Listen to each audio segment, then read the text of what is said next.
प्रसाद आपन स्वागत कर आलोक टीवी आसंत जानिबा आज सकाळ मुख्य 4टी खबर।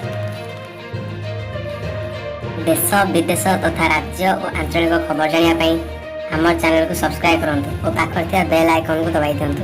अधिक खबर पाई www.alokTV.com रे लॉग ऑन करंतु। आज खबर आरंभ करिया सही बड़ खबर कि जानिथिला आसीबा को कहि आउ फेरिबेनी विजय कि जानिथिला आउ एई चिन्हा मुहटी परदारे हसिबनी कि कांदिबनी किंबा कथा कथारे लोकंक मन दोहइबनी। 2 मास तले हठात तांकर हृदघात खबर चकित कर देथिला असंख्य विजय प्रेमी को। हेले आशा जागिथिला जेबे से गत मासरे हैदराबाद भुवनेश्वर घरोई हॉस्पिटल आस्थिले। हेले गतकाली से आशाटिकक चिरदिन पाई मौड़ीगला। राति प्राय 9:15 बेलू खबर आसला आउ इहधामर नाहांती विजय महांती। खबर शुणी खाली तांको प्रशंसक सहकर्मी बा राजनेता नुहंती। विजय महांती को जन्मस्थान केन्द्रापड़ा जिलार पांडिरी गाँ और जुआवस्था कटि बारिपदारे शोकर छाया खेली जाइछि। आज सकाळु तांकर मर शरीर हॉस्पिटल बमिखाल स्थित बासभवन को निया जाइथिला। अंतिम श्रद्धा सूचन बेले कोह को संवरण कर पार नथिले स्त्री तंद्रा, झियो जस्मिन और अन्य साथी संपर्क माने। एठारु विजयंक द्वितीय कर्मभूमि उत्कल संगीत महाविद्यालय को निया जाइथिला। तांको पार्थिव शरीर एठारे प्रशांत नंद, अजित दास, नर्मदा दास, उत्तम महांती, अश्रुमोचन सिद्धांत, सब्यसाची और अनुज चौधरी समेत बहु हॉलीवुड कलाकार संगीत महाविद्यालय छात्र छात्री माने तांको शेष दर्शन करथिले।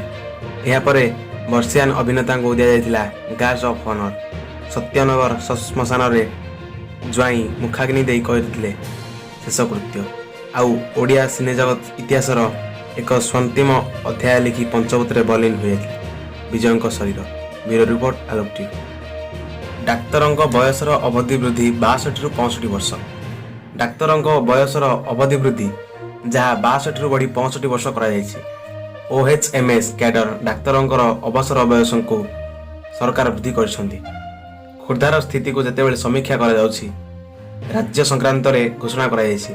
आज 2 जिला कटक और खोर्धा को समीक्षा करा जायतिला। एही 2टी जिला बाहर पाखापाखि 1 लाख लोक फेरिछन्ति जे माने बाहर राज्य रे काम करथिले। आउ 2 जिला रे स्थिति नियंत्रण अछि कारण 70% खोर्धार रिकवर सक्रिय अछन्ति।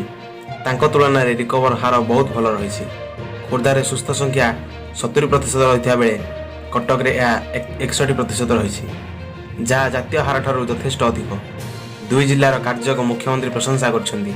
एथिसहित 2 जिला पाई बड़ घोषणा करा जायछि। 20.64 कोटी टंका रिलीफ फंड रो घोषणा करा जायछि। कोविड केयर सेंटर को परवर्ती 3 मास भितर तैयारी करिया पई खोर्धा और कटक रे कोविड केयर हॉस्पिटल तैयारी करा जिवो। खोर्धा रे आउ गोटे 105 शଯ୍या विशिष्ट हॉस्पिटल निर्माण करा जिवो। जणे जेई को लांच नेवा अवस्था रे धरिथिले विजिलेंस डीएसपी हिमांशु शेखर मिश्र। एहार पछर षडयंत्र एबे पता को आछि। अवसर नैथिबा डीएसपी हिमांशु को एबे 5 लाख टंकार क्षतिपूरण देवा पई कहिसंती राज्य मानवाधिकार कमिशन। जेई को मिछ कथारे फसाइथिबा जना पड़िया परे विजिलेंस डीएसपी को कलाकारनामार पर्दाफाश होइछि। 24 मार्च 2017 एजेई ऑफिस रे विजिलेंस चढ़ाऊ। ढेंकानाल जिला कामाख्यानगर जेई राजेंद्र प्रसाद मिश्र को ऑफिस रे होइथिला चढ़ाऊ। सेते बेले हिमांशु थिले ढेंकानाल रो vigilance DSP. Kamakhyanagar JE Rajendra Prasad Mishra लांच नेवा बेले धरा पड़िथिबा नेई दाबी करथिले हिमांशु। कहिथिले 25,000 टंका लांच नैथिबा बेले धरा पड़िछन्ति जेई। मिछर रेकर्ड करी फसछन्ति हिमांशु। सामना को आसिला षडयंत्रर सत्य। गुरुत्वपूर्ण कथा हेउछि दुर्नीति रोकिबार दायित्व नैथिबा लोक हेउछन्ति जणे दुर्नीति निवारण अधिकारी। 100 रे मृत्यु। एप्रिल रे 1, मे रे 2, जून रे 18 एवं जुलाई 78 जनक जीवन नेलाणी कोरोना। आज आउ 6 आक्रांत मृत्यु पर 103 टपिला मृत्यु संख्या। गत 24 घंटा रे प्राण हराइथिबा बेले मृतकଙ୍କ ମଧ୍ୟରୁ कटक, केन्द्रापड़ा, गजपति, जगतसिंहपुर, खोर्धा और रायगड़ारू जणे लेखाई अछन्ति। दिनक मध्यरे चिन्हट होइछन्ति 647 नुआ आक्रांत।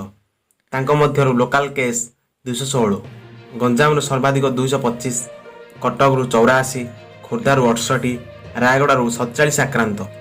भुवनेश्वर चिन्हट 21 नुआ आक्रांत मध्यरू लोकाल केस 5 जन। संक्रमित को मिसाई राज्य 18,757 सुस्थ हेले 12,910 सक्रिय संक्रमितों संख्या 5,714 मृत्यु 103 धीरे धीरे पश्चिम ओडिशा रे कायम लाउची कोरोना तेणु काली ठारू 10 दिन पई संबलपुर शटडाउन 22 रु 25 प्रथम दफा 26 रु 31 द्वितीय दफा शटडाउन करा जिवो।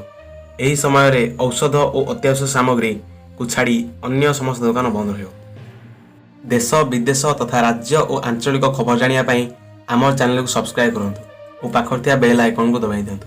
अधिक खबर जानिया पई आम चैनल www.alokTV.com रे लॉग ऑन करंतु।